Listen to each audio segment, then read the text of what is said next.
Hi, I'm here with Andreas Hein, core designer for Project Icarus. So, how did Project Daedalus have an impact on what you chose to study at university? Yeah, when I was small, there were books by Kenneth Gatland, who is a quite popular science or science fiction writer in a sense, and he was a great popularizer for astronautics in general.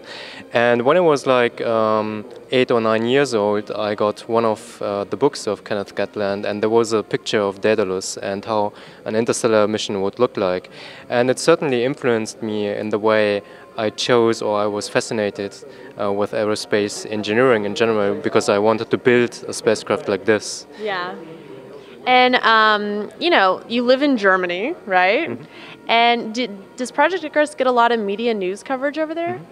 Not yet, in a sense, because the media, I think in Germany or maybe general, works like if you have an event where a topic is really gets to attention, then the coverage starts. And right now, last week I had my first interview by the biggest television broadcaster in Germany, and because of this event here, the 100-year Starship Symposium, and this was actually the first interview, and I suppose that in the coming month there will be more of these interviews. Yeah, more and more, right? Yes.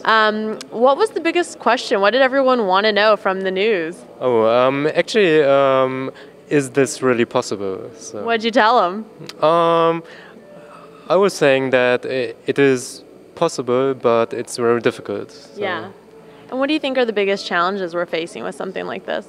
I think there are many parts in the challenge. So one of them is the technical challenge. So there are many unsolved technical problems. The other part is the economic aspect. So is the world or is a nation capable economically to build an interstellar mission? And the third part is certainly the political context. So do we have a political context where an interstellar mission might become feasible or not? So many people have said that today. It's really interesting. A lot of people have said that they thought, political and economical things were really holding us back. Do you think that those are likely to change, in the next couple of years? This is really difficult to say. In general, politics, in a sense, I don't think it will really change in the next decades, as long as the political system does not change. Yeah. And the economics is also in general quite slowly changing on a macro scale. So I don't think that there are significant changes in the next couple of years. All right, may take a while, right? Yes. So if Icarus was to use helium-3 fuel, where do you think that it would practically get it from?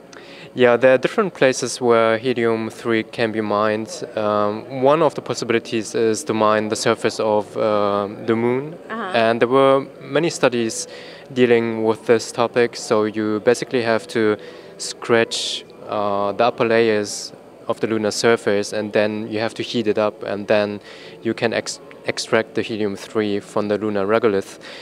Another possibility is to use the atmosphere of the gas giant planets. So you would mine the atmosphere and then extract the helium-3 from there.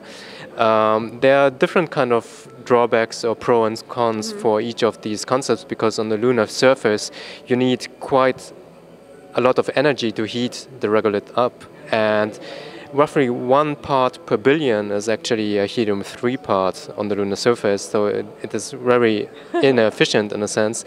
And yes, and on a gas planet, the ratio is something like 1 to 10,000, so it's much better. But then you have to carry all the helium-3 back to Earth. So. Do you think there's substantial benefits of using helium-3 in something like Project Icarus? Yeah, the main benefit, which was originally considered in the Daedalus study, was that the helium-3 deuterium reaction does not produce neutrons, and neutrons can be imagined like, I don't know, something like corrosion in metal, so it corrodes the material. And if you have a reaction which does not produce neutrons, and which is the helium-3 deuterium reaction, you have a much more longer survivability of your parts of the engine. So it would basically help the project survive longer in space and help Project Icarus go further for the interstellar space travel. Yes. All right. Well, thanks for chatting with us today. Congratulations on everything that you guys have done so far. You know, we're really excited to see what's going to happen in the future, and congratulations. And enjoy the rest of the conference today. Thank All you. right. Yeah, thanks for chatting with us. Thank you.